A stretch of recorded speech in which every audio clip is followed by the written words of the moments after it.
Ladies and gentlemen, please welcome Mr. David Beckham.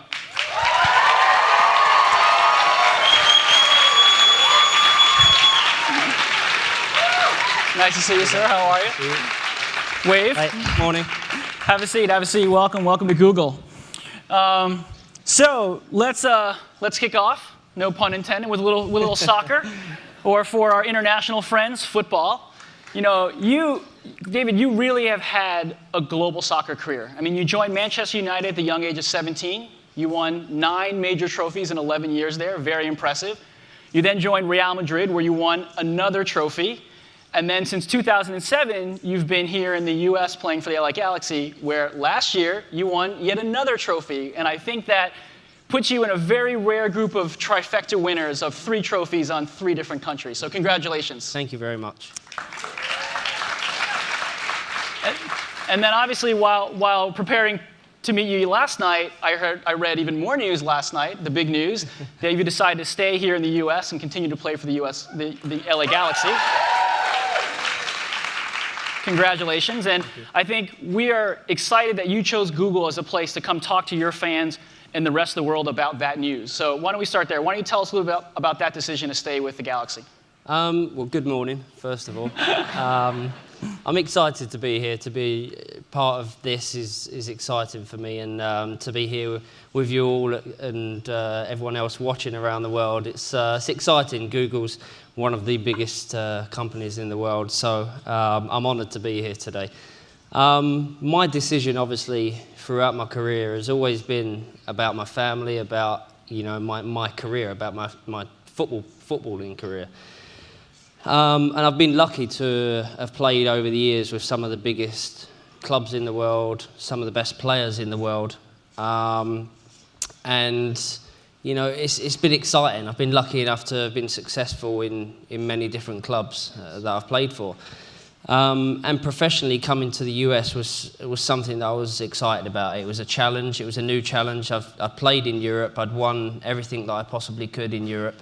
And I wanted a new challenge. So, when you conquer Europe, it's definitely the next.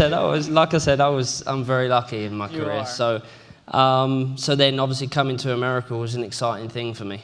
And I've had a great 5 years. Met a lot of good people, a lot of great fans around the world. Travelled around America, played in different parts of America which I'd never played in before, and it's been exciting. So. This championship at the end of this year was one of the most satisfying in my career, I must admit. To have been here for the time that I'd been here, to reach the goals that I'd reached off the field, with raising, the popularity of the game.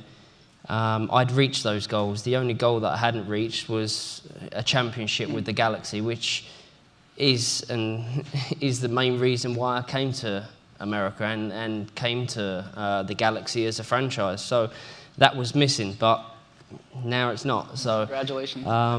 But obviously with the new contract now, it was a decision that I didn't take lightly, because I'd obviously had other offers from other clubs around the world, and at 36 years old, you don't expect to still get these offers. So that was nice, but it was all about where I felt the future was going for the game here in the US, and also where my family was happiest. And my family are happiest here at the moment. We love living in LA, we love living in America. We've adapted the culture, we've adapted everything that this country has, and we enjoy that. So I'm going to continue to enjoy playing soccer here, and my family will continue to enjoy it. Well, speaking of kind of away from the Galaxy, I saw when you came in 2007, you made a very public statement that you wanted to help grow the game of soccer in the US. Can you talk a little bit about how that's going in some areas around growing the game here? Well, that's the thing, it's one of the reasons why I came to this country, is because for me, soccer's the #1 sport around the world, apart from America. Don't get me wrong, the other sports, American football, basketball, baseball, they're all great sports and have great athletes in these sports, but #1 game in the world is soccer.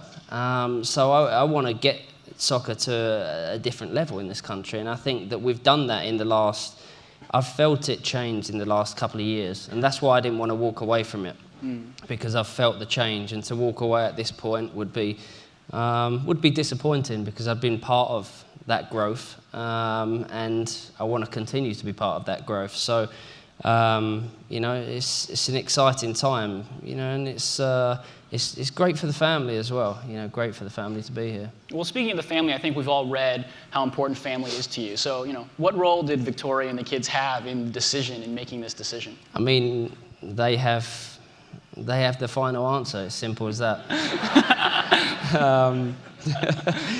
That sounded wrong,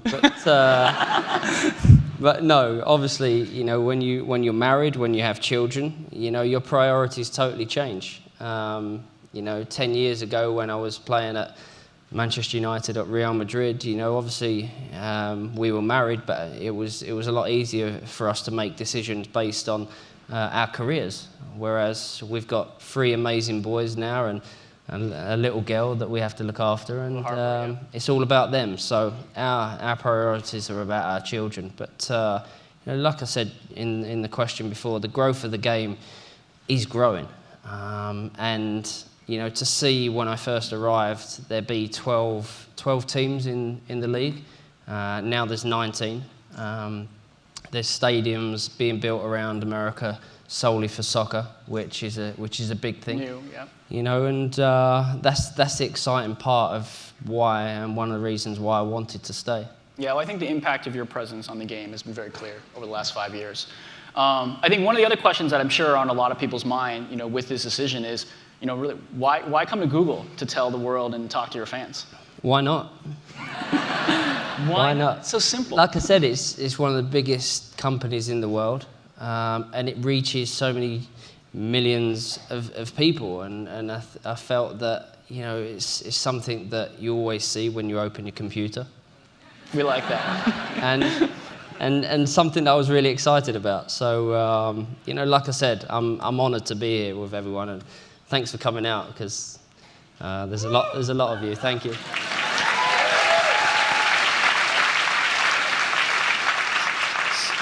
So in getting ready for this visit, we saw that you posted a video call out for questions on YouTube, which was fantastic. And I'd say from that video, we've collected tons of questions. We've gone through them. We've curated them. And obviously, we'll go through some of those today.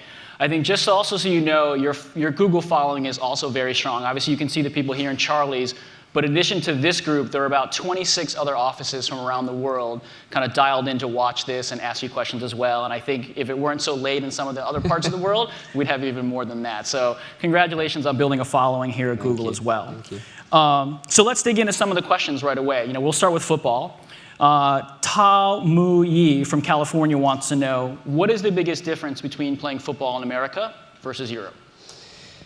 I mean, there's not a huge amount of difference. One of the biggest difference, I'd say, is just the travel. It's literally the travel. You know, in Europe, we only have to travel about an hour to a game, or 2 hours at the most. Whereas when we play East Coast, we're playing, you know, in New York, it's a 5.5 hour journey. So that's a big difference. But on the field, you know, the level of play has definitely gone up in the last 3 or 4 years. And I think that it's at a stage now where, you know, this game is starting to attract the interest of some big names and big players in Europe. And I think, you know, there has to be a certain change with, you know, some of the things that goes on throughout the league. But I think, you know, it's a league now where, you know, European teams, big European teams, are coming over for their pre-seasons and they're playing against us. So, you know, 5 years ago, you know, kind of the galaxy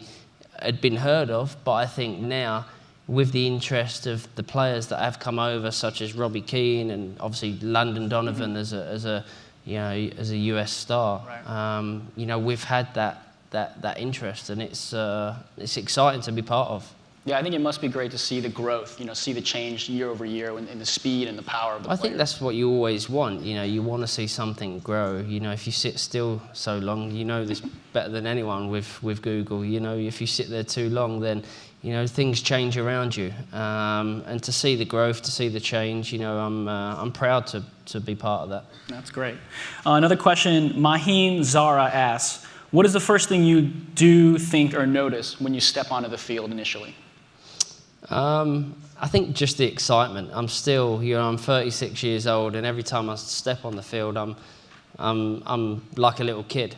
And I know once that changes, then that's when I'll feel I'll have to stop playing. But until that changes, I'm going to continue to play as long as possible, and as long as teams keep offering me new contracts.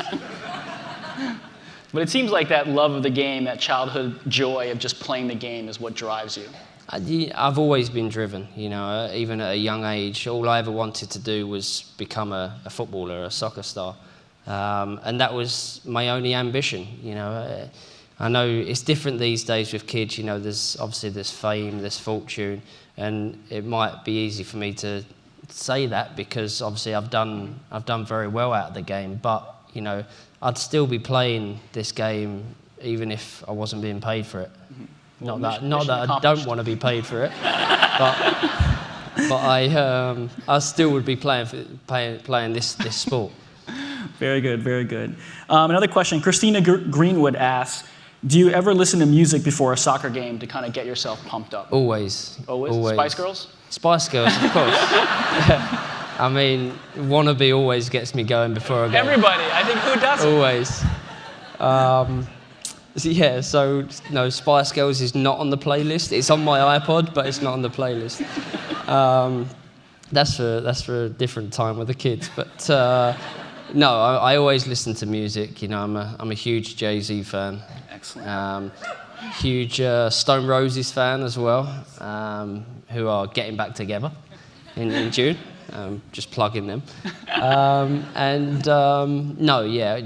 different clubs it's strange. Before games, we always listen to music, but there's certain managers at certain clubs that don't like music before a game in the change room, which in the end most players end up listening. Yeah. With their headsets. Yeah. That's good.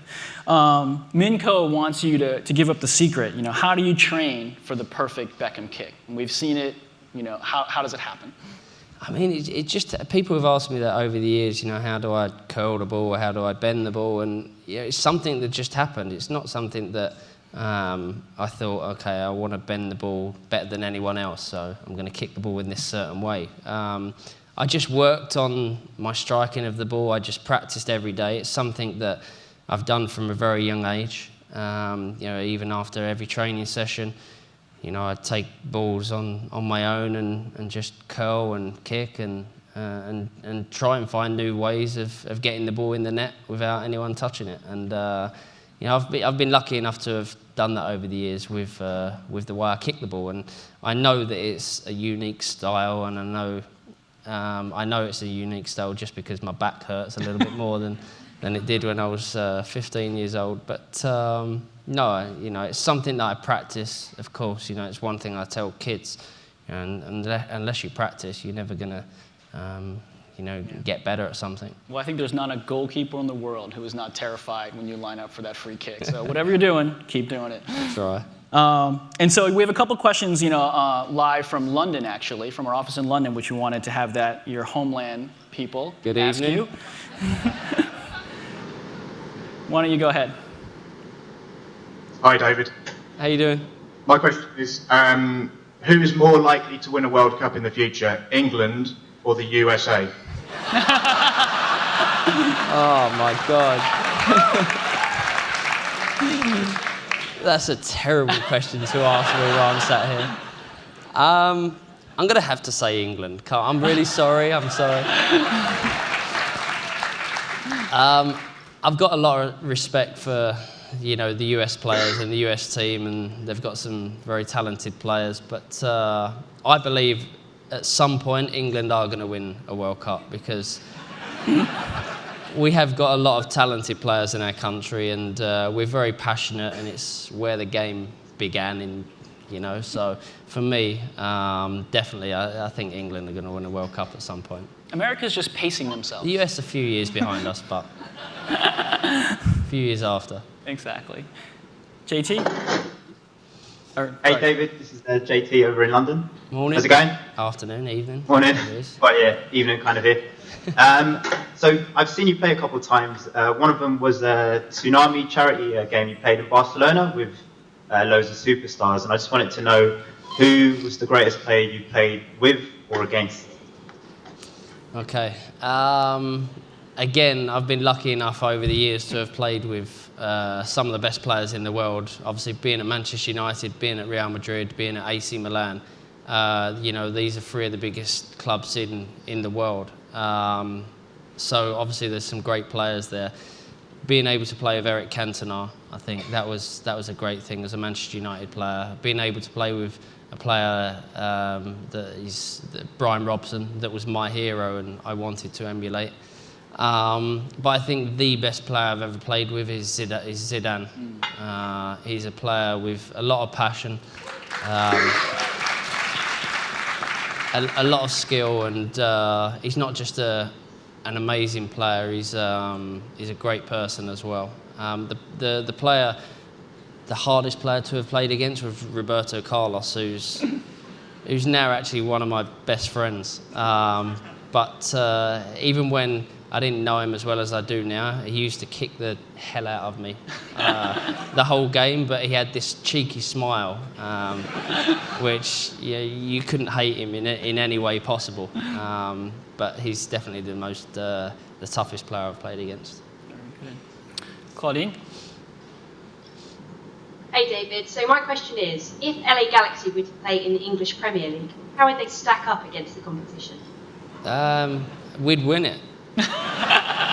Simple as that. No, I think, the Galaxy have been great in the last 2 years. We've been really successful. We've obviously been close to winning the championship over the last few years, but then obviously this year winning the championship. We've got a lot of good young players coming through, players that teams in Europe are interested in.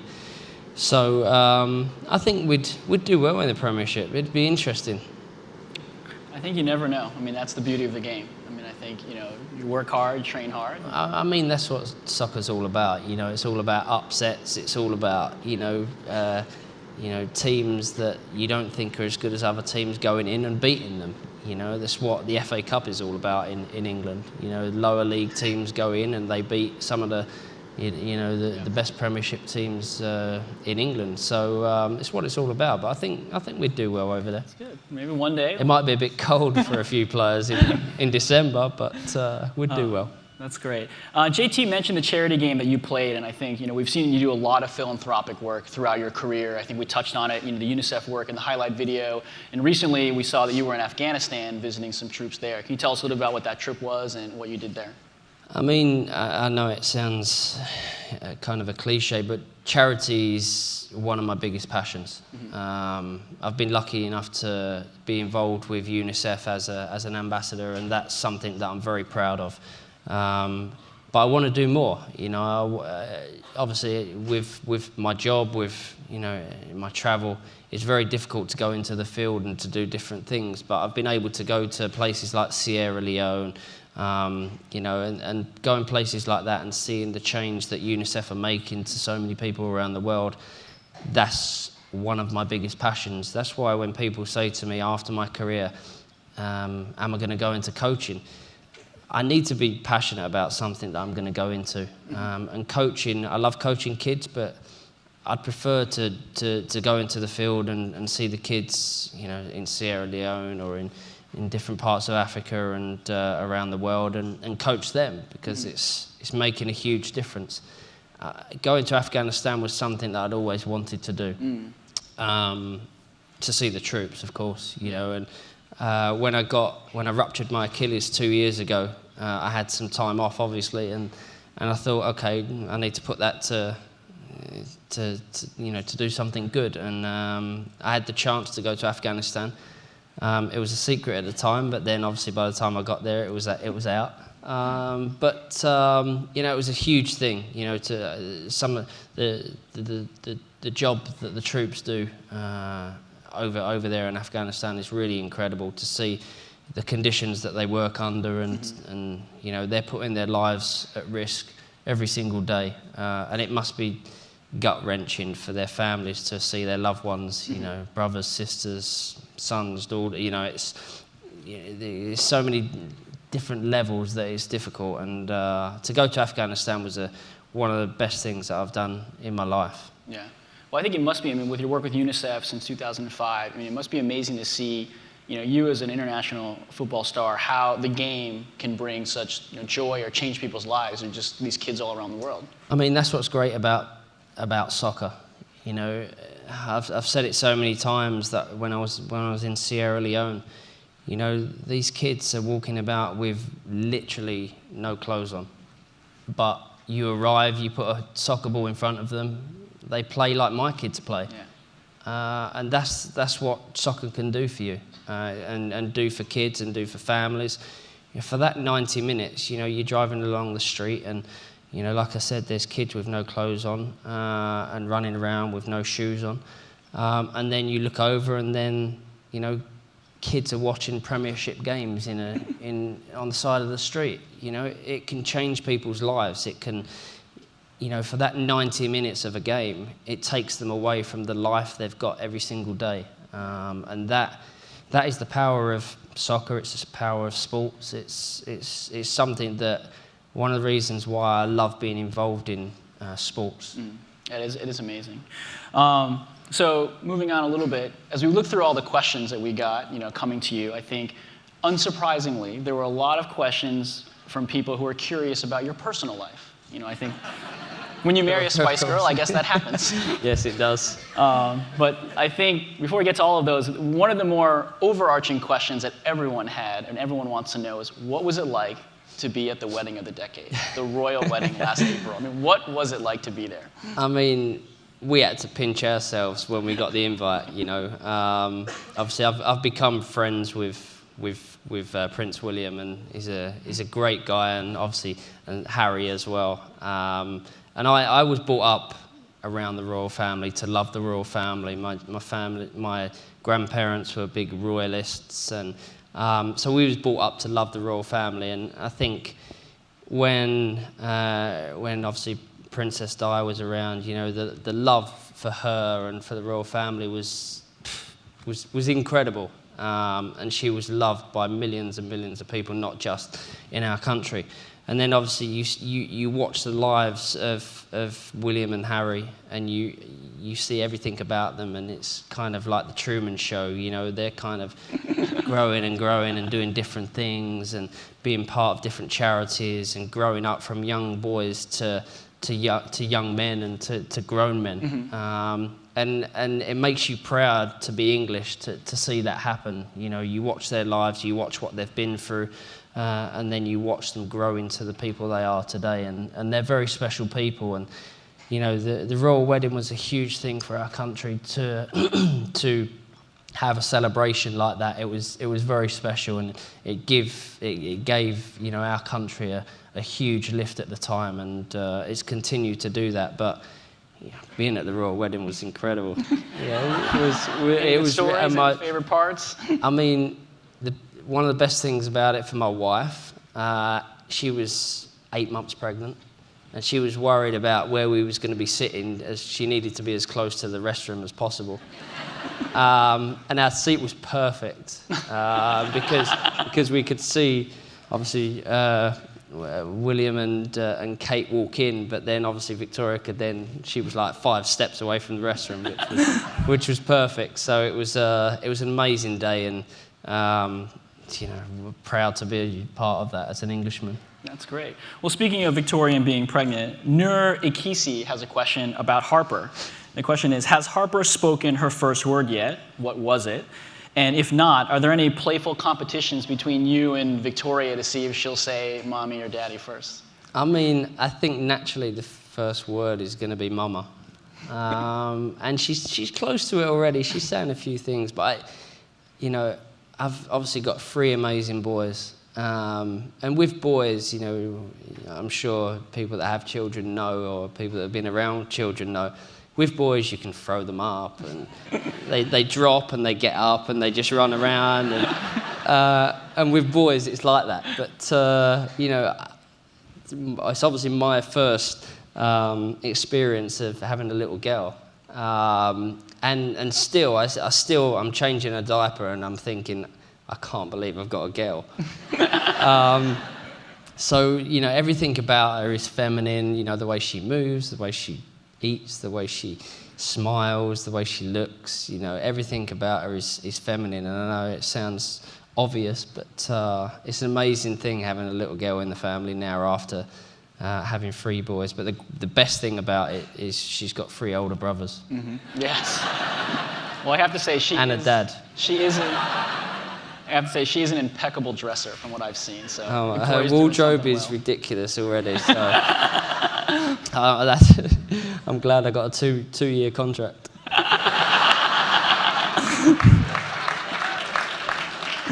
Very good.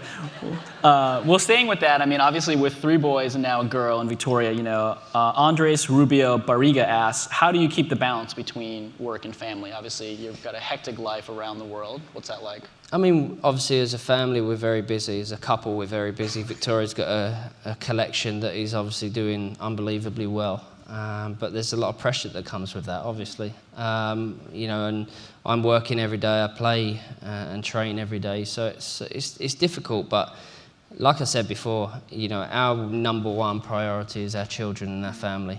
Nothing else gets in the way of that. You know, when I'm away, Victoria's at home with the boys, and Harper when she's away, vice versa. So, you know, we're very hands-on parents. You know, I take the kids to school every day, pick them up every day. We go taekwondo, we go soccer, you know, there's so many things that we do with the kids. And like I said, we're very hands-on parents. So, you know, our busy lives don't affect, you know, the children in any way. But the children understand that we work very hard as well. So, you know, we've got a very good balance there. It's amazing to see. I mean, people as busy and hectic as you and Victoria can still take your kids to taekwondo and be as hands-on. I think I mean, it sets the kids up for life. I think, you know, the way you are with them at a very young age, and you know, we've got very special kids. That's great. You earlier were talking about obviously the travel with the Galaxy, and you've lived in Italy, Spain, the UK. Carolina Ramos asks, where is your favorite place in the world? Favorite place in the world? I would have to say, funnily enough, I love Paris as a city, funnily enough. And they was obviously one of the offers that I got to go and play there. So, but I love Paris as a city. It's very romantic. It's amazing culture. Amazing food and wine, but you know, I'm very proud to be English, and London. There's not many better places in the world than London. Ooh, very good. I'm sure our London Googlers will be very happy to hear that. I hope so. So while we're on the personal life topic stuff, I have to say I promised some fellow coworkers I would ask you this question. Okay. Please, you know, don't be embarrassed, but you know, I think a lot of people are interested. What's up with the new underwear campaign? I knew this was coming. You know, I mean, how big is it? I heard Super Bowl ad. I mean, how big is this thing gonna get? Another pun.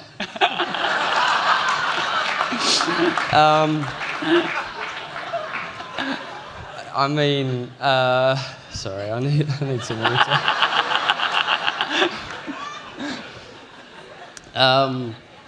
Obviously, I was part of Armani campaign for a couple of years, and that was a huge success. And then, you know, I was interested in doing something along the lines with my own range of underwear and bodywear. So I got together with a few people and part of my team, and we designed and made everything, and we had the product all ready to go. And then H&M came in and they said, look, we can make this better for you. Yeah. And they did. You know, they're taking it to 1,800 stores, 40 different countries. And it's something that I could have probably taken a few years, but you know, wouldn't have reached that level of you know, of distribution. So I'm very proud of it. Pictures are good, which I'm happy about. The product looks great. That's the most important, of course. So that's exciting. You know, it's I'm launching it on February 1st. So it's going to be exciting. That's in London. So Super Bowl ad? No? Can you say? There's a Super Bowl ad, Oh. which is very exciting because you know the amount of people that watch the Super Bowl actually is going to see the advert. The worlds of football colliding. Which I just thought about. Very good, very good. A couple more questions on the personal side. Imtiaz Ijaz is wondering, are you considering starring in a film with Tom Cruise?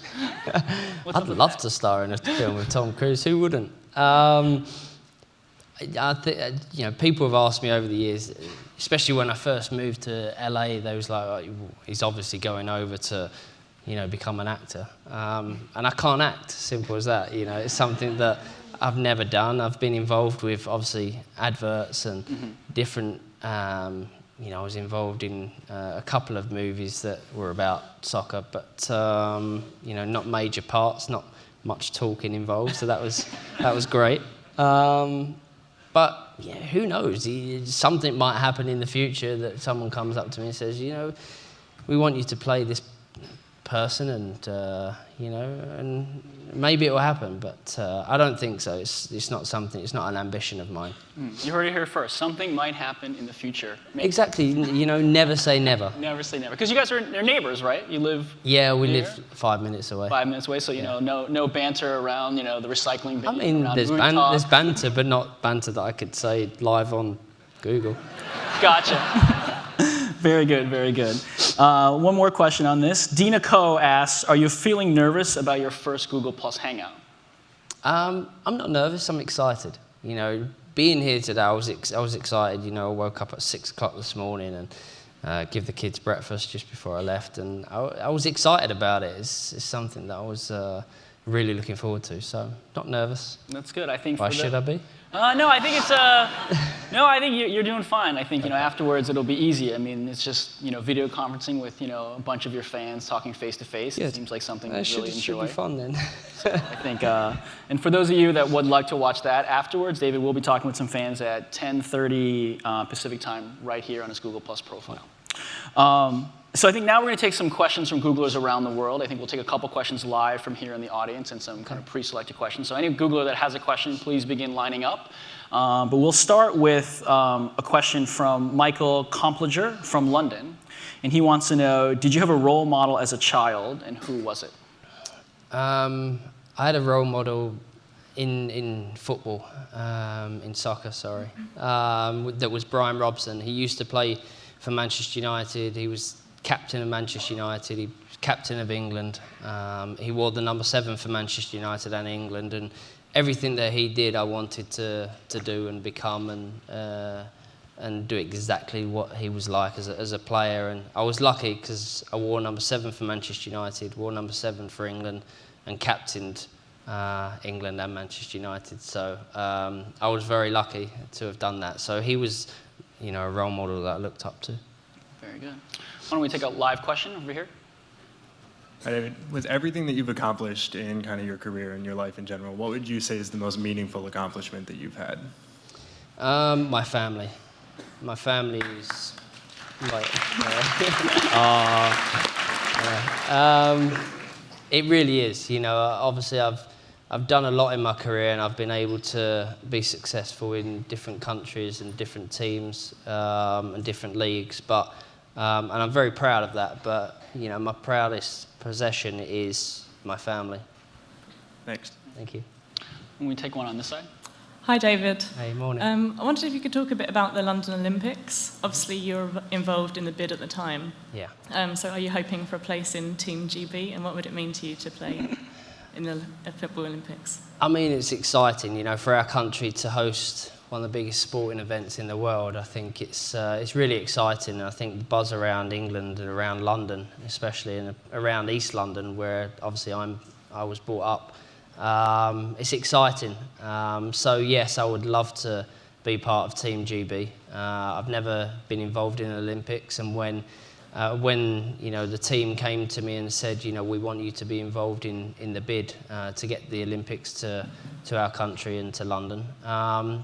I wasn't skeptical, but I was kind of nervous because, you know, I'm not an athlete that has performed in the Olympics, so I was worried what I was going to bring to the table and what I was going to do to help bring it to our country. But you know, to be there and to be part of a successful bid to bring it to London, I was very proud of. It's one of the proudest moments that I've been involved in. You know, especially to be sat there one side and then the Paris side was sat the other side, and all the media actually had moved in front of the Paris team. So we all of a sudden got worried, and then we expected Paris to be called out, and then London came out, and it was an exciting time. But it's going to be an amazing games. You know, we're going to make it proud. That's great. We have a question from Anuj Ganda from London, and going back to the proudest moment, you know, in your footballing career so far, what would be the proudest moment? Proudest moment in my footballing career, it'd have to be winning the treble for Manchester United. The year, you know, '99. You know, it was a great year. I got married, I had my first son, and we won the treble. So it was a big year. We'll take a question on this side. Hey, David. Hey, Dave. Since moving to California, what's the funniest misunderstanding you or Victoria have had because of your accent? I'm not sure we've had as a funnier one than as our children had the other day. We were sat there in the kitchen, in our first year, and Brooklyn was writing on a piece of paper or drawing or doing some sketching, and he said, "Daddy, I need some rubbers." and I started looking around, and I looked over, and we had a couple of friends there that are from the US, and they looked in shock. So I didn't understand it at the time, but he now calls them erasers anyway.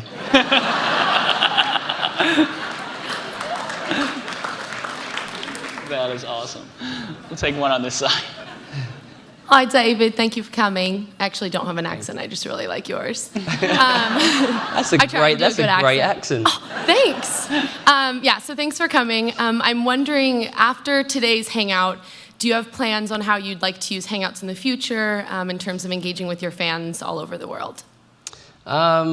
Well, hoping it goes well, then there'll definitely be more. But, you know, I think this is the first time I've done it, so it's exciting, you know, to be able to hang out with fans that have supported me over the years and throughout my career. It's special, and obviously it gives them a chance to ask me questions that they've obviously never been able to. So I'm excited, and hopefully there'll be more. Can I get a quick picture with you? Of course you can. Oh, it's starting again.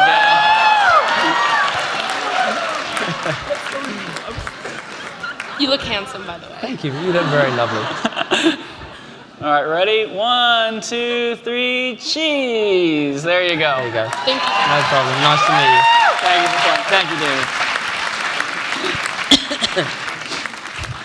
Back to the questions. Darminder Singh from the San Francisco office asks about, you know, throughout your career, you've played against many teams. Which particular team or set of players has left you in awe? And I think you talked about players, but, you know, maybe you can talk a little bit more about the team side that you've played against. I think teams that I've played against that have left me in awe, I'd have to say the Barcelona team. Every time you come up against the Barcelona team, they play the game in such a great way. But I think the one team that I played against that were amazing, it was where Ronaldo, the Brazilian player, got a standing ovation from the Manchester United fans. And that team, watching that team, the way they played, for me, you know, it left you kind of, you know, in awe of the players, of the setup, of them as a club, and the players that played there. You know, they had Zidane, Raúl, Roberto Carlos, Ronaldo. Little did I know I'd be playing with them the season after, so you know, that was exciting. But they're definitely the team that I was in awe of. That's great. That's great. Why don't we take a question on this side? Your wife's been known to wear some pretty ridiculously tall shoes. I was wondering what your opinion is on your wife's footwear. I think taller the better. Put it this way, I've not worn them. She said over the years that I wore her underwear for some unknown reason. She said that live on TV, by the way, which is not true. But no, the shoes are great. I love a pair of high heels on a lady, so it's. Very good. I like them. Another high heel question on the side, or a different question?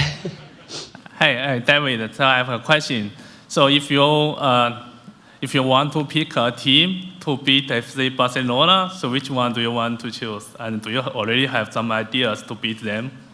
I think to come up against a Barcelona team is exciting. You know, you can never be worried about playing against a team. You know, as great as Barcelona are, as great as Real Madrid and Manchester United are, we're a team that's growing, and we've got some very good young players in our team. And we've been able, like I said earlier about the interest in this league and our team around the world, you know, we've had some of the biggest players and the biggest teams come over and want to play against us in pre-season games. So we've come up against AC Milan, Barcelona, Real Madrid. I was going to say Manchester City, but but we've come up against some great teams, and it's great to have that interest. So you know, you should never be worried about who you're going to play against. Very good. We'll take one final question over here, and then.